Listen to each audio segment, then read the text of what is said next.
It's a new day for hope, a new day for miracle, a new day, very importantly, for activities, and a new day for us to record new achievement in our lives.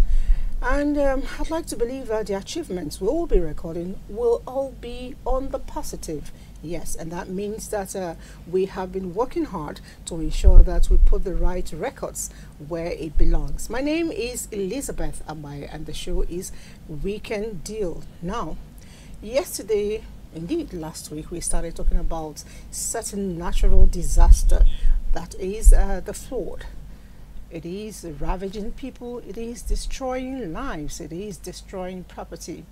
And some of us are not exactly feeling the impact because perhaps where we live, we feel that it is not part of our business. But the thing is, after the flood, we all will always find out what really happened. And one way or the other, it affects us or the people we love.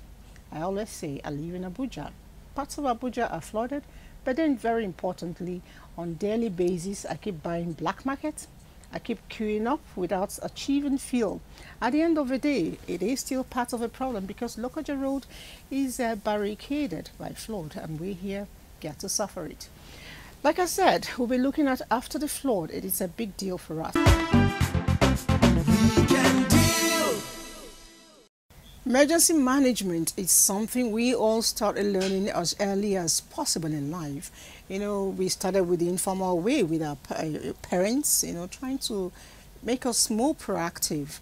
And we got to the school, we also taught, you know, with certain things we need to do to ensure that we are always fit to get things done.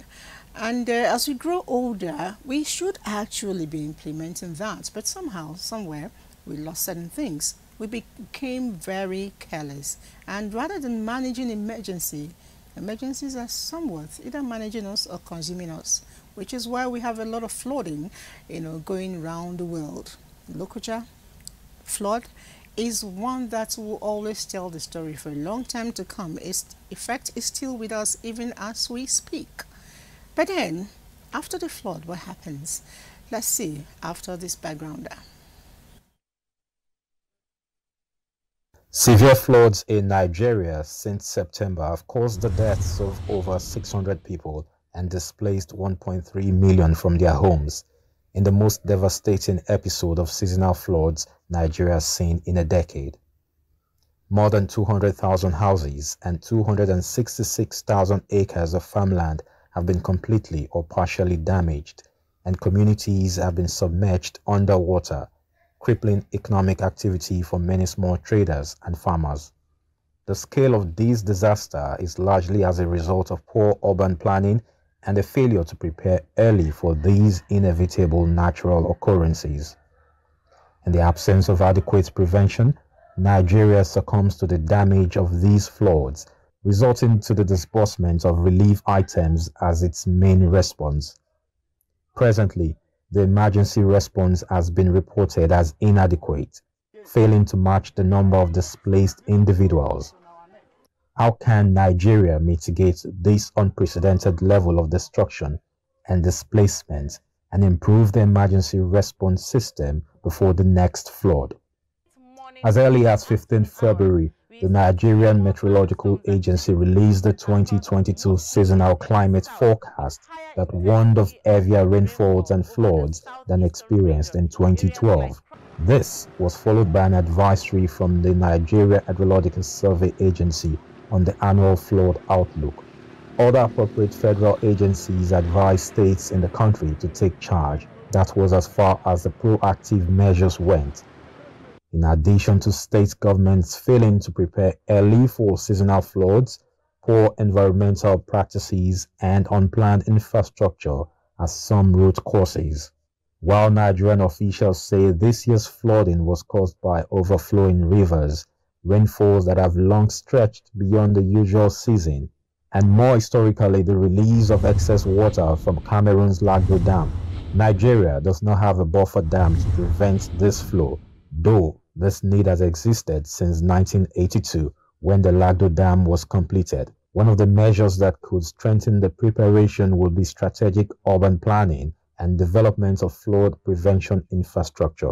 This could include expansion of drainage, construction of new drainage, demolitions of structures that are blocking waterways, relocation of people living in flood-prone areas, and lowering water levels on major reservoirs to accommodate the expected flood water. For years now, climate experts have called for the need for measures in place to adjust to climate change, but the Nigerian government is yet to respond. The last major flood emergency was between July and October in 2012, when the Niger and Benue rivers overflowed their banks. The reported death toll at the time was under 500, but it displaced a similar number of people at this year's. At the time, representatives of the Economic Community of West African States agreed to better harmonize their disaster response, find ways to collect better climate-related data and share it with farmers and pastoralists, and to focus more on preparedness. It is imperative that the government invests in disaster prevention systems by investing in public sensitization, building regional drought, flood and epidemics, early warning and evacuation systems, and search and rescue platforms. The emergency response system is equally due for improvement. The stockpile of food, sanitary materials, and medical supplies available in each region should match the population of people residing in flood-prone areas. As flooding of this magnitude has become regular, it is important that governments at the federal and state levels begin to identify policy measures or action plans to checkmate it, since it cannot be totally stopped. However, President Muhammadu Buhari has asked that a comprehensive plan of action for preventing flood disasters in Nigeria be developed, but only time will tell how effective this will be before the next flood.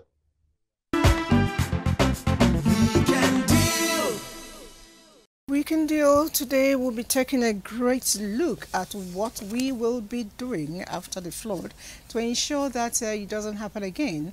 I want to believe that with all what we have all suffered this period, we'll say no to flooding in our society.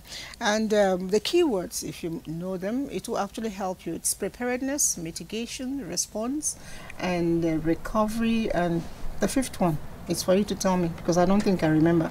All right. So whether or not we know it, the basic thing is for us to ensure that we do not, break rules that will eventually make us suffer. Now, talking about rules, certain people constantly guide us, constantly educate us on how to go about ensuring that we stop depleting the ozone layer and causing sudden change in the climate. UN agencies are one of such people who are doing great job. Let's see what they are saying about the climate change.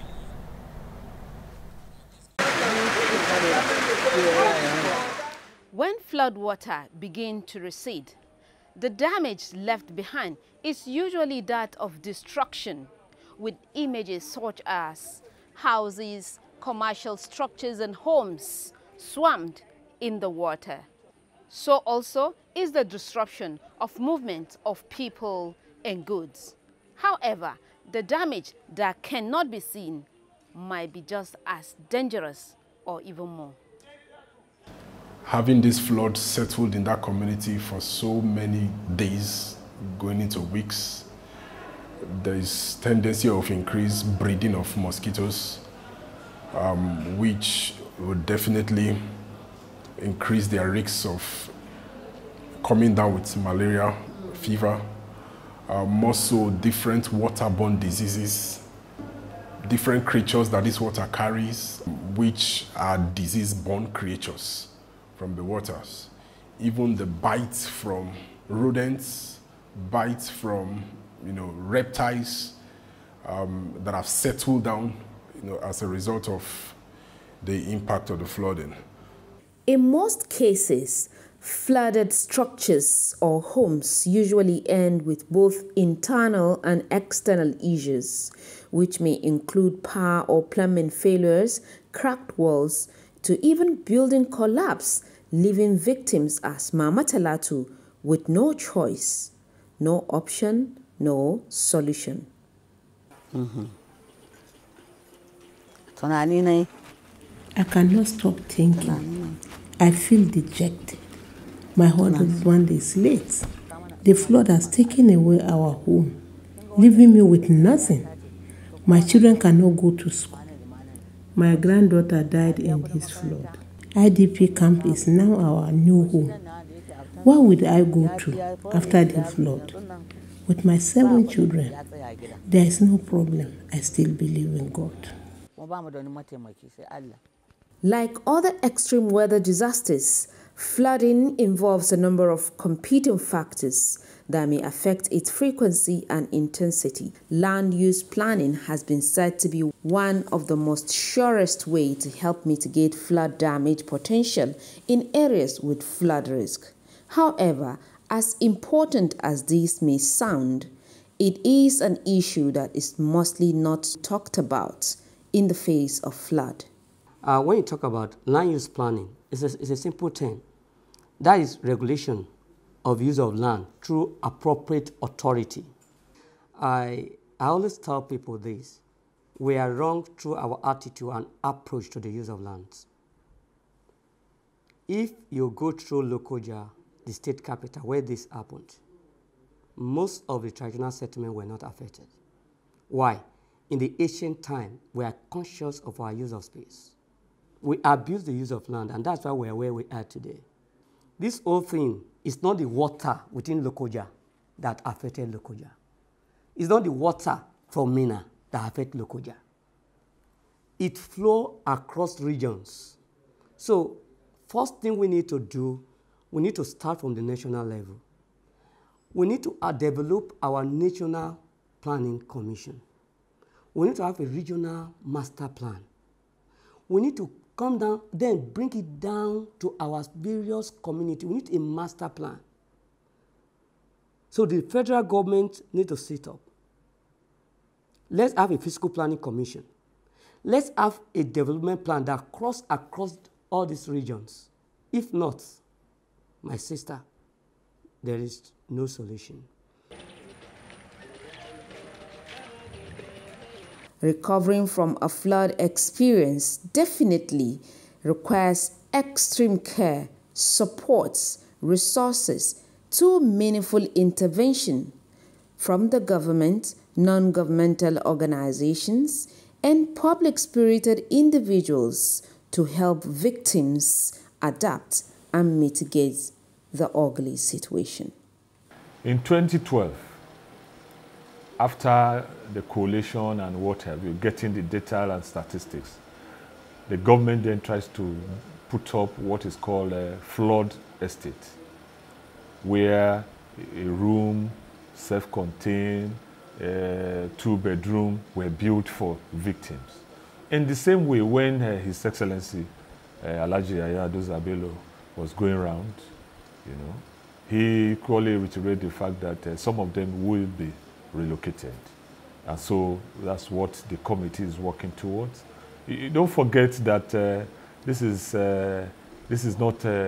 situation is not what the state alone can actually cater for. And so that's why we are calling on the federal government.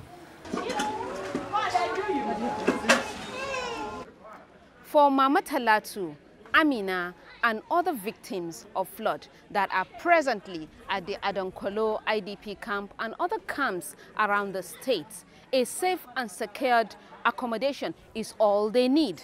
At least it will enable their children return to school as well have their normal lives. But how soon Is this dream coming to reality? Only tomorrow can tell. Indeed, only tomorrow can tell. And Mama Talatu, who is there in the IDP camp, could be you, could be me, if we're not careful.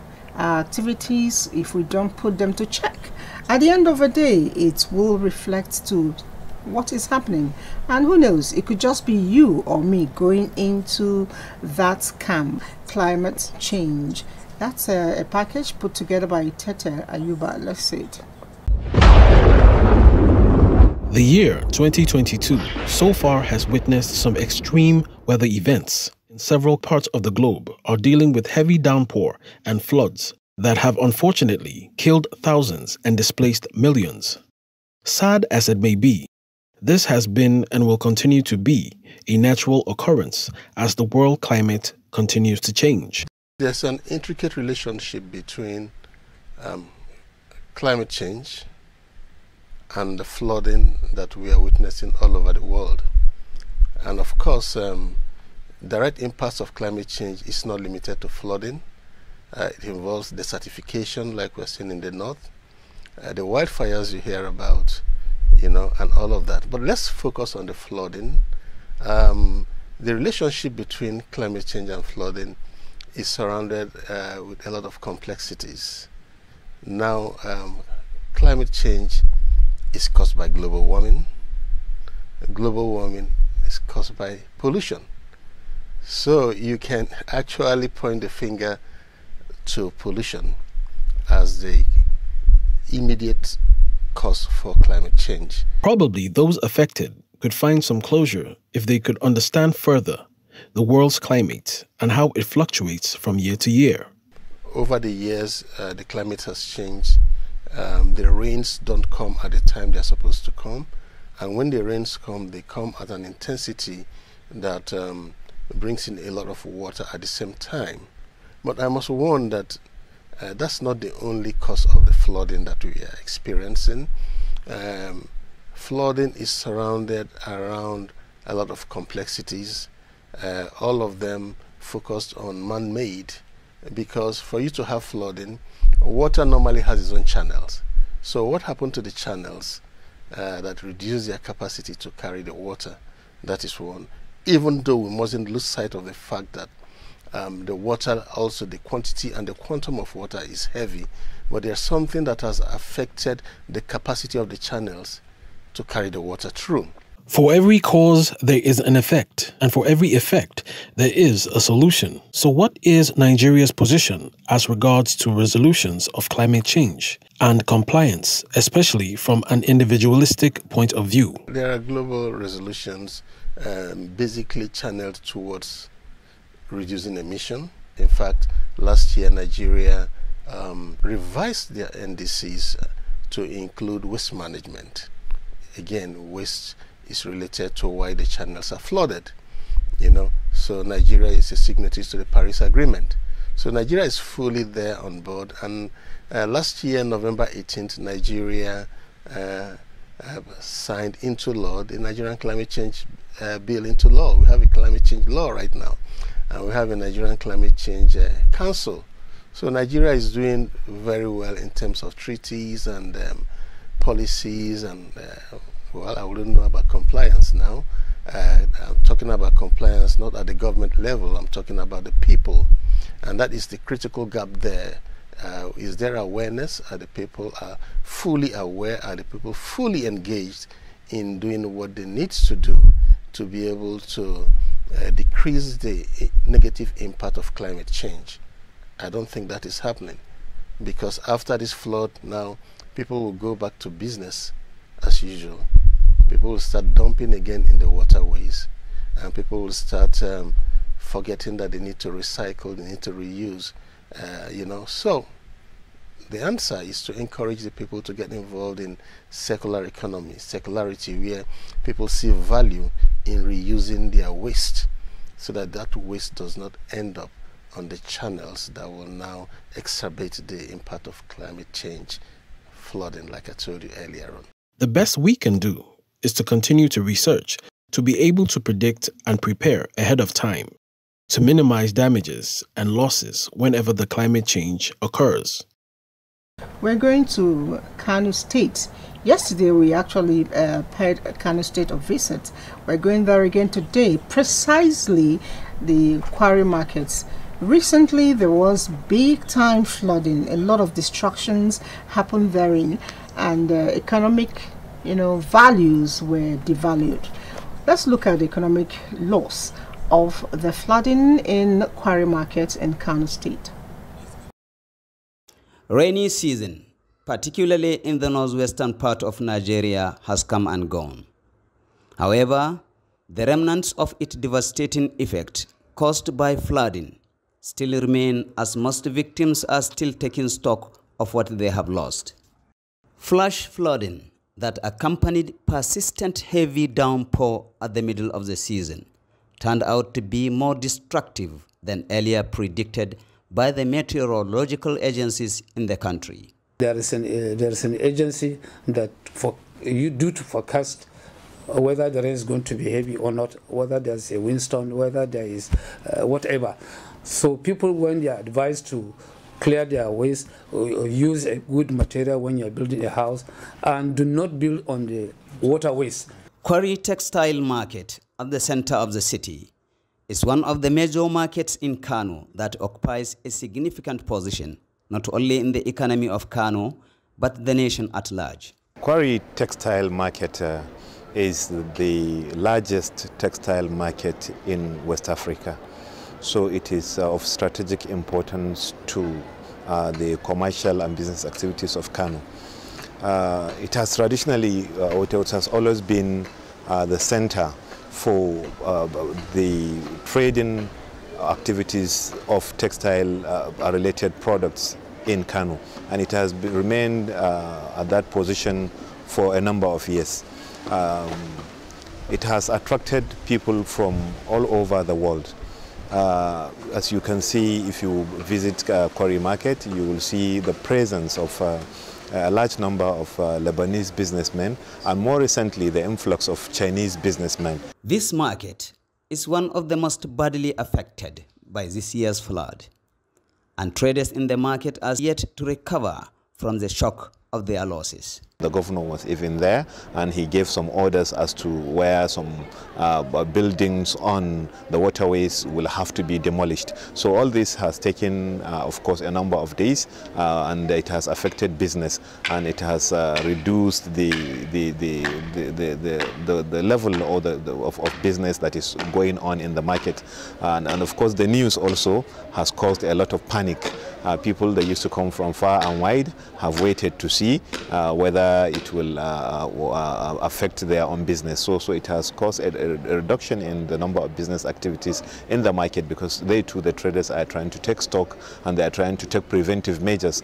More than 30 bundles of gaziners, which one bundle costs more than 300,000. We want the government to come to our rescue to do the needful, to remove all the blockades that resulted to this devastating event. More than 700 textile materials have been destroyed in my shop. I lost roughly more than 35 million naira. Government agencies, philanthropists, and other well-meaning Nigerians have done their best to assuage the condition of the victims.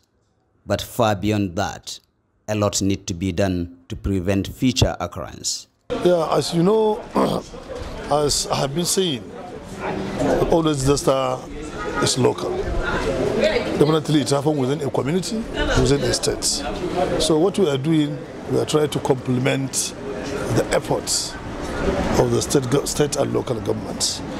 However, we have already started responding. That is, we have already started giving out relief materials in line with damage and need assessment we conducted.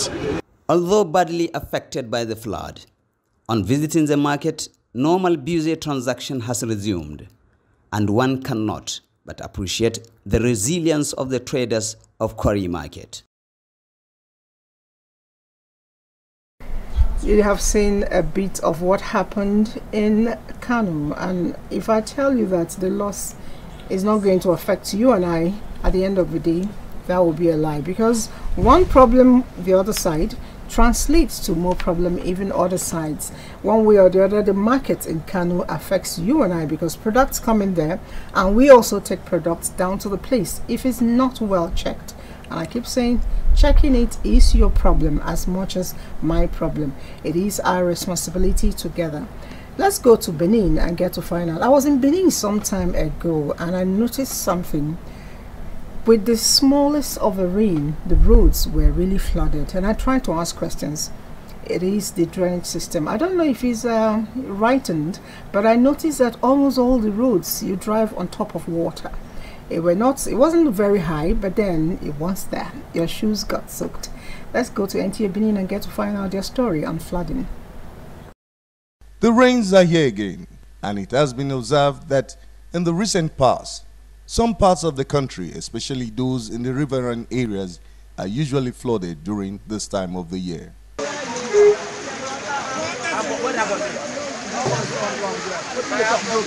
Edo State is one of the states affected by the devastating flood, as some communities such as Udaba, Ofukpo, Anegbete, Ifeko, Osumegbi, Uzanu in Isakol East and Central local government areas, and Olugbo, a border town between Edo and Delta State, have been submerged by flood.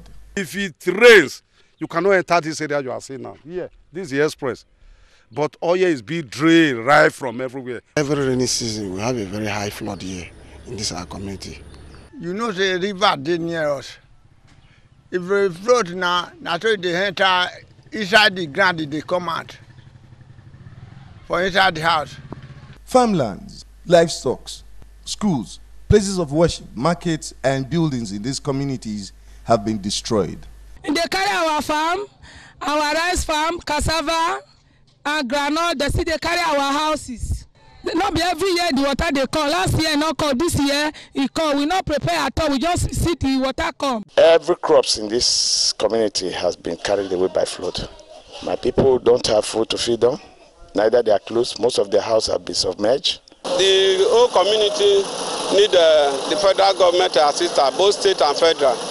Because the way it is now, you see, many people have been displaced. You go there now, it don't begin to reach here. All my rooms here, I hear the room. What I go tell you, and you have come and see by yourself. It wants crop destroyed, millions of naira. One cannot actually quantify how much. The only means of transport is by canoes, which now transport people to and fro, as the residents have deserted their homes, as the flood has brought about economic hardship. This yam now before, where they never start. This yam now 20 with the buy yam. We go see them for 15,000. This size, we go see them for 15,000. That one now 100 pieces now they come. With the buy yam 25, 30,000. I said they talk to you now. That one, that black one. So if you know 50,000, you not go buy. 50 to 70,000, I go give you that size. Story 7 with the year now. They say flog. I be waiting that they call them. They say water gather for road. Then the water, and I know they make things they come like yam, onions, rice. Even though where the water is, they say even they cover upstairs, they cover trailer, they cover many things. Now instead of me to go there, go buy something. Now no road, nothing. I go Melege. Go buy yam. Yam, what they buy? How much? Or 1 grand? 20,000. Now for there, yam is 100,000, 120,000.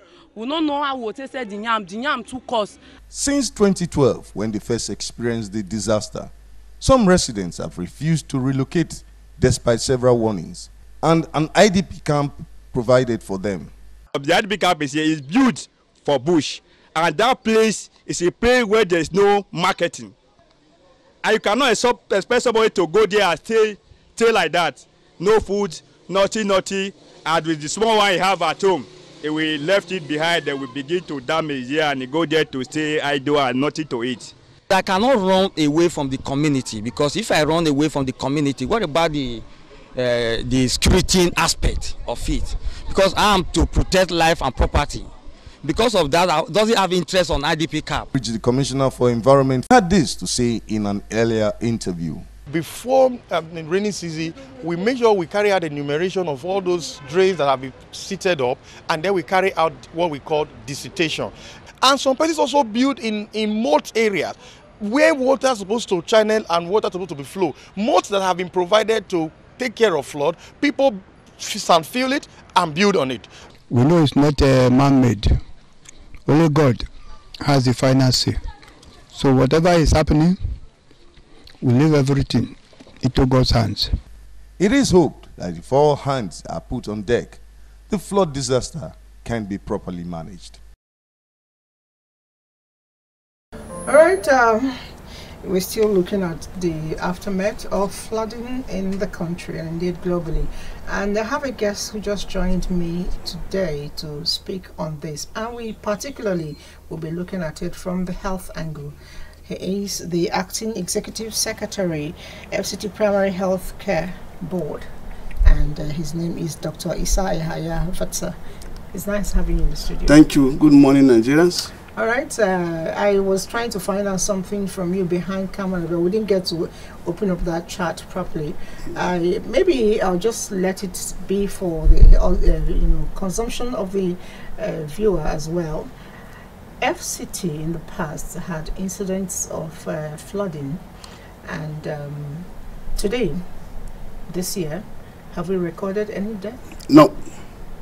That's good. And what magic did you do? Well, it's not really magic. We have committed political leaders who comply with the rules. The ministers believe in scientific approach.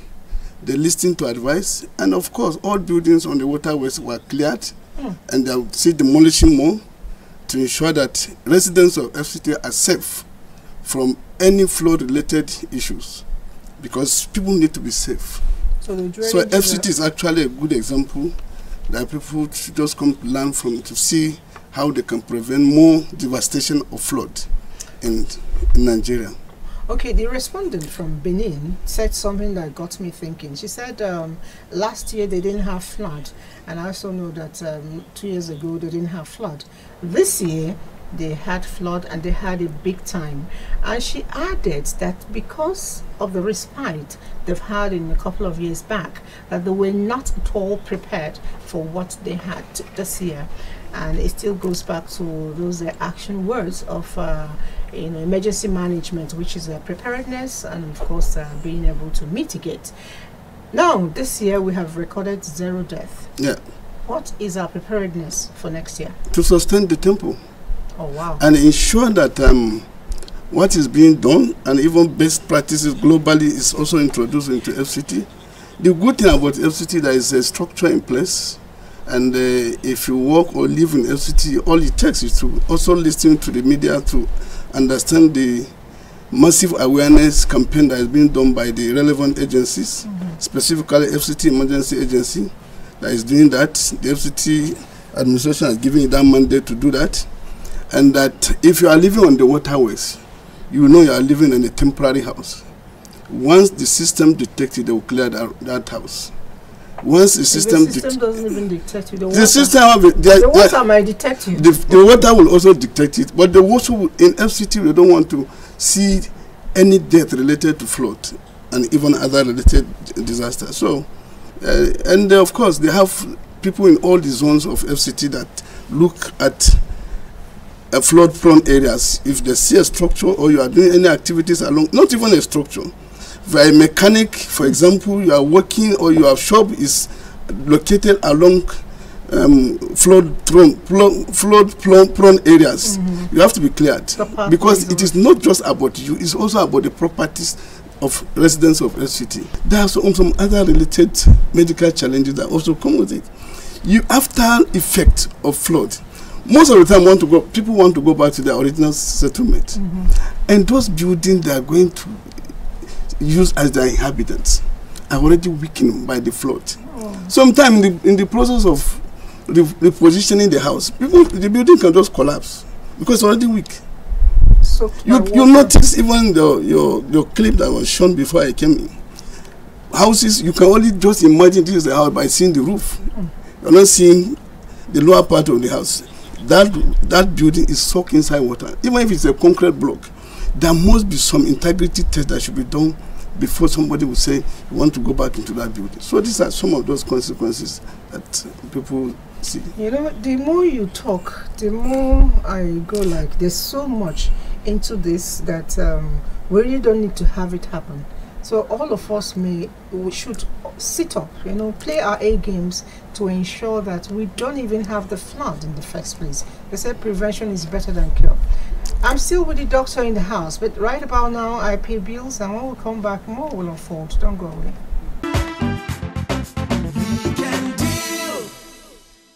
Alright, it's still Weekend Deal. I still have Dr. Isa Yahaya with me in the studio, and I know a lot of people are writing in. I see questions here. I think I'll just take the questions right away. No problem. Or suggestions, I don't know. Let's read this first one. It said, good morning, Weekend Deal. Regards to the crew. We have very weak institutions and lack the political will to address our challenges. We must be deliberate to strengthen our institutions. Benue flood case has been underreported nationally. James from Macaulay says that we're not reporting enough. Wow, that's not good enough. And another one here says, let's quickly take this. It says, our problems. African countries do not take the issue of environment seriously, especially here in Nigeria. Hardly do we have master plan. We build without preference to set back. Our drains fill up with waste. Town planning authority is only for the mention and not for action. Our policymakers travel and see a lot of good things in developed nations, yet they come back and do nothing. We are what our environment look like, so our environment look alike. We need focused leaders that will change our orientation. And he says his name is Town Planning Salami Olalekon from Okeho. I don't know which state is Okeho. I don't know. Okay, I'll get to find out that state today. All right. Somebody else is asking us a question here. He said, how do we stop flooding? Very simple. Listening to the experts' advice. Take the advice as one of the #1 solution to flooding. And don't undermine the authorities when they say this is what they want to do. And I think I want to use FCT as a good example.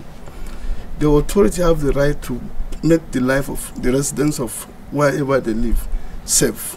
And that's what the FCT administration is doing. When one of the messages I was reading, I was talking about political will. In FCT we have political will. Yes. And not only political, we have political commitment from our leader. The two ministers are highly committed.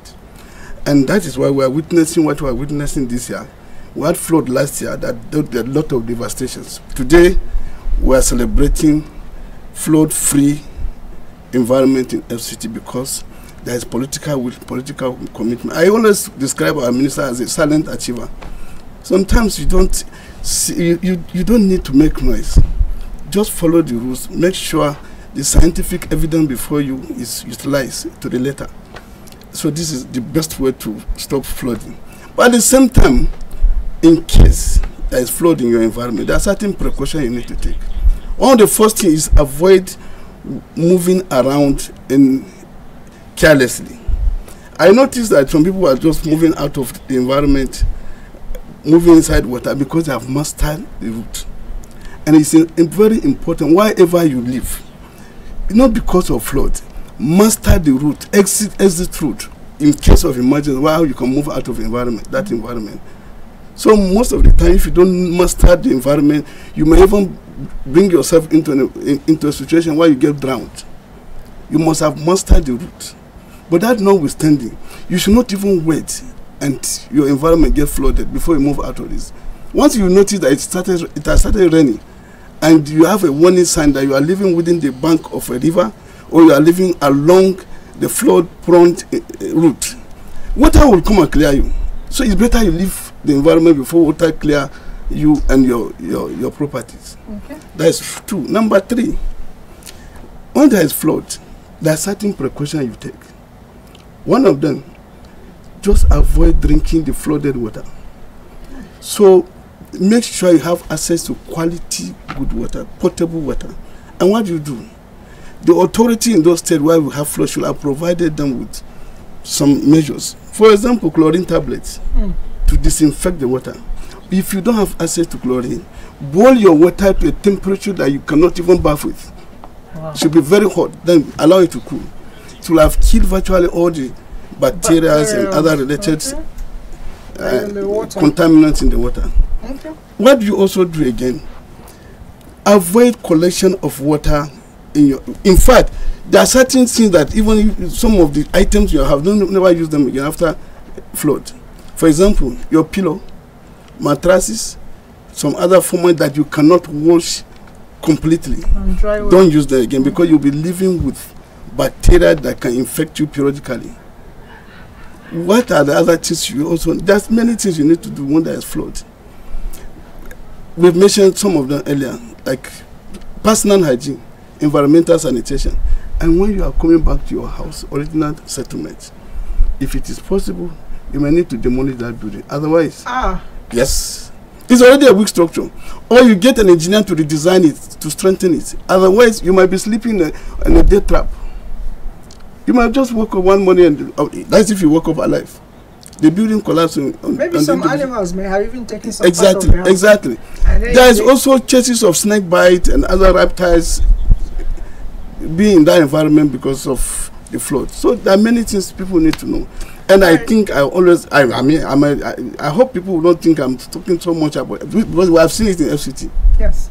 All right, I'll hold your pulse on that. Yes. And show you a little bit, of what the flood impact in Sokoto. By the way, my friend here from Okeho just corrected me. She says, or he says that Okeho is in Oyo State. That's an education. See, I didn't need to stand up here to get it done. Thank you very much. This means you are listening. I'm happy. Town planner Salami, thank you so much for correcting me and educating me. All right, we'll quickly go to Sokoto. When we come back, we'll still be talking with Dr. Vata.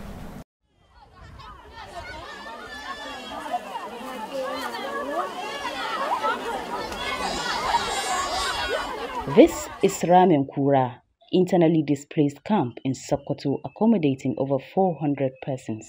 Majority of them displaced by activities of bandits in different parts of the country.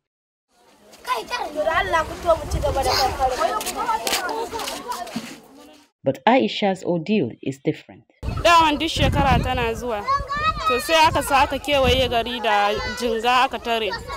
Saboda ana tunanin ba za ta zo ba to kasancewa ta bana ta fita kowace shekara sai da daddare lokaci daya sai ta shigo kullun za a dinga ihu a fito a tare to ya kai har ba za a iya tarewa ba ya shanya gari in za a fita ma sai an shiga kwale-kwale to da ana shiga kwale-kwale ana fita har ya kai ya kawo yana shigowa gari in ya shigo gari kawai sai dai ka tashi ka fita komai ba za ka dauka ba sai dai ka fita kawai in ya sha daki daman daki na ƙasa ne kawai da ka ja in ya jika sai dakin ya zube to shine sanadin da yasa mahaifiyata tana nan sai ni ma na taho nan nake zaune mai gida na shi kuma daman baya nan ya tafi can inda yake zuwa nema kifi amma a yanzu da can din ma ba daɗi zai dawo. Almost all the 23 local governments in Sokoto State were affected by flood this year, with a lot of negative consequences. Gonakinmu gaba daya ruwa sun canye su.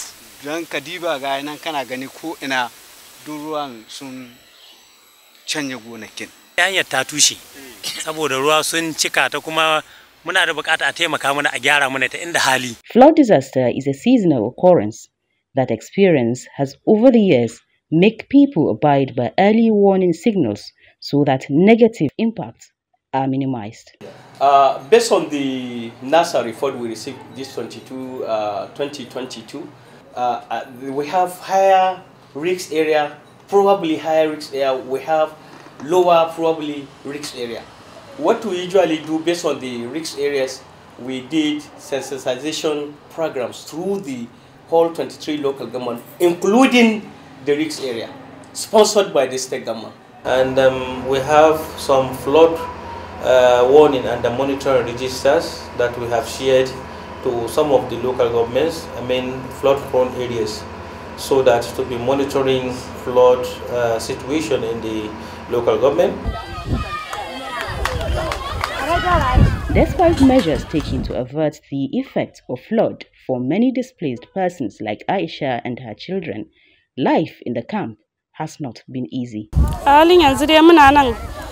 Muna ai sana'a da dabare shine yake sa muke samu abin da za mu ci.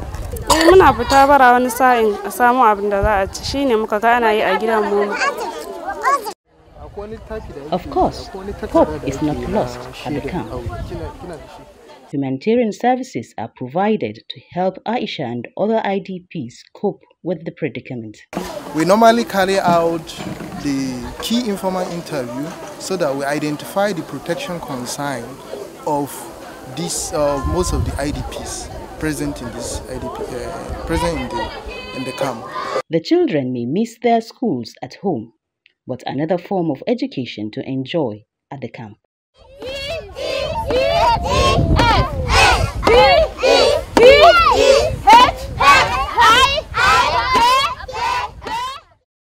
They came from various places with various backgrounds. As you rightly say, some has been exposed to education while some are not. So for now, we are starting a baseline education for all of them. So based on their performance as we start, we should be able to separate them based on their performance. We have taken relief to over 350,000 Part of the responses Nigerians. also, different relief materials are presented to the Sokoto state government for the vulnerable. There's still need for more. NEMA will still be there to do more. Sokoto state government will ensure that these committees are put in place in order to ensure that everything humanly possible is done in order to ensure we arrest the security of the problems of Sokoto state people. While judicious distribution of the relief materials to the affected is important, Aisha and many yet to be ascertained flood victims require more support to manage their lives. Let's see, Christian says, simply, I like your program and my name is Christian. You didn't tell us where you're writing in from. Thank you for liking us. I want federal government of Nigeria to dredge rivers Niger and other smaller rivers, including that of Benue. It will help to reduce the volume of water. And this coming from Alex in Port Harcourt. Alex, thank you for that lovely contributions. And a question here. Good morning, Weekend Deal. How can we build or rebuild, I guess, our houses after water has destroyed it? Well, you talked about talking with the experts. Someone here, I don't know, the name is not written or where you're coming or writing in from. He says, I agree with all the issues raised. The government need to start punishing its officials approving building plan on green areas and other areas prone to flooding. Okay, the same person asked, he said ES. Use the word bleach instead of antiseptic agents with antibacterial or properties. All right, let's see if we can take one more before we go. Someone writes here, good morning Elizabeth, good morning guest. What's an unfortunate incident of this innocent child incapacitated by her own father or his own father? Was he arrested for the crime? If so, no judge should set him free. Okay, I guess you're making reference to the newspaper we read this morning. Yes, even me, I was mad. I'll try to follow up on that story and trust us, so we'll bring you details later. Let's go to Port Harcourt. We talked about Yadogwa yesterday, and that out of several local governments, only 2 are surviving, and they're telling us that with time, if we're not careful, even the state will disappear. Flooding. Let's see Port Harcourt. Our well everywhere, the water have covered everything. The water has covered my house. Nothing, not even my plantain. The well I'm using, I'm fetching water. My house, everything, my clothes. The children don't have clothes because I don't remove anything. Even the most important one is the resort, my children resort. Even my goat I have, if I can go with you now, you can see the remaining one. This, when I go there, I will call my goat. I know how I normally call them. When I call them, they will come. You will see the remaining one. When they fall inside the water, fever, many of them fall into fever. You understand? And the water is contaminated. Many people are sick. Right now in hospital, many are in hospital. So as an epidemiologist, you already know about one issue that will be outborn of waterborne diseases. because the water will be contaminated as it stands now, and people will have to drink water. So outbreak of waterborne diseases will be there. So what we are concentrating on currently is how to get the lives of the people back, so that you can get potable drinking water to avert the cases of waterborne diseases. The second one is that you're bringing together a lot of people together in a particular place. In IDP camps, the ones that have diseases will share to those who don't have diseases. So you have a lot of communicable diseases being spread in that particular area. So once the communities are returning back, you obviously see that communicable diseases come into play. So you have a lot of other concerns like HIV, hepatitis B, and the rest of other ones because of the interaction within this period that they are living together. So that's the basic issues that we need to focus on and see how we can bring it, curtail them, and ensure that they don't spread. We have to cut down the communication gaps between human beings and those disease points. So that's why we brought all the health people, all the environmental health people together. That is, it runs with the first stage. We've been taking palliatives to them, Ahuda West, Ahuda East, and Onega and Abuja. We have been doing that.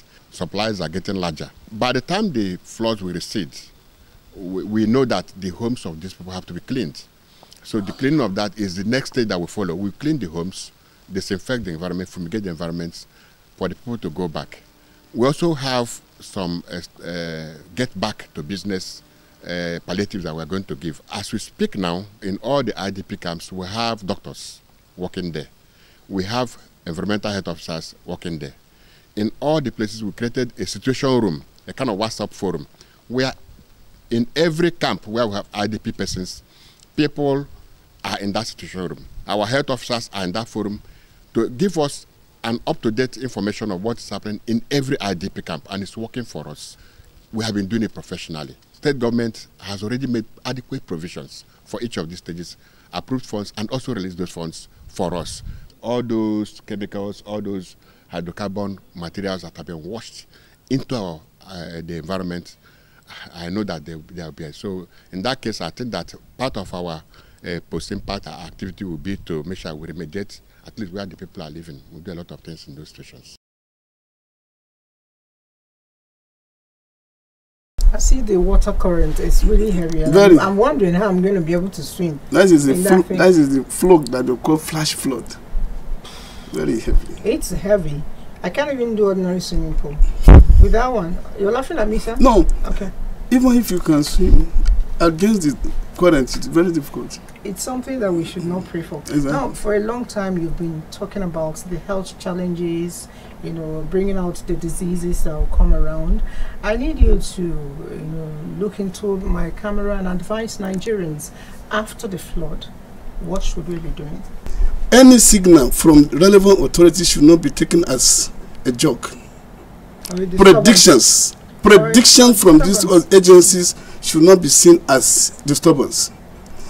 They will keep repeating this ABCD as an information to guide you. Follow those instructions. And most importantly, if you are living around the river bank, or you are living near a pond, or you are living near water collection of some sort, or you know that during rain your house used to be filled up with water, you know that you are in a dangerous zone, try and relocate. Because it's only when you are safe that you can talk about this life. Okay. Those who have died from flood cannot be talking about preventing it now. And then medically, medical institutions should also be located in a safe environment.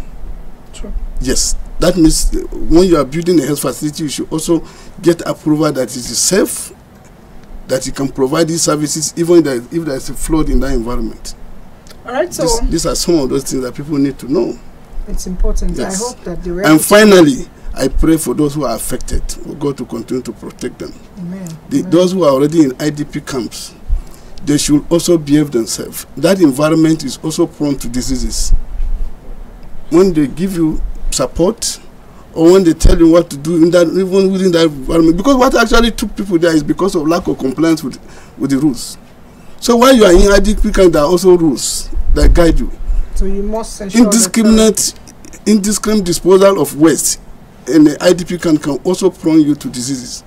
So it's a rule, and of course compliance with the rules. All right, thank you very much. And before we go, let's see some messages coming in. Somebody is asking, what of the ecological funds? Actually, he put it, what of the ecological funds? Well, to answer your question, I'll ask you to go to our YouTube page and type NTA series. You get to find out that yesterday we talked about that explicitly, where it was quite details. Watch yesterday's package and get the answers to your question. And besides, he's not the one to answer that. The same person added, many states are not ready to do anything, and the federal governments too are not monitoring them. Let them give us his phone number in Offa, Kwara State, and the type of what is encountered every year cannot be explained. Leave them, they are not doing enough. All right, another person added here, said, good morning, I pray God is going to help us get through this. Amen. In Jesus' name he added, my name is Ezekiel. Thank you. I think that's about the messages I'll take for now, and quickly thank Doctor for coming in to speak with us as usual. Thank you very much. You have managed to create a lot of images in my head, including that of a pregnant woman who possibly will be in the hospital and then flooding comes. She is in labor, and I'm wondering, how can she swim? So we're going to lose the woman and we're going to lose the baby. It's something that, God forbid, will not take away. Rather, it's you working, because they say prayer will not work if there is no work. Faith won't work if there is no work to back it up. Yes. Thank you for coming on the show, Dr. Thank you very much. Issa. I'll be with you again some other time. Don't forget, the show comes your way again Saturday next week. Perhaps we'll have more stories, beautiful stories to tell. Until then, be good citizens and enjoy your new week.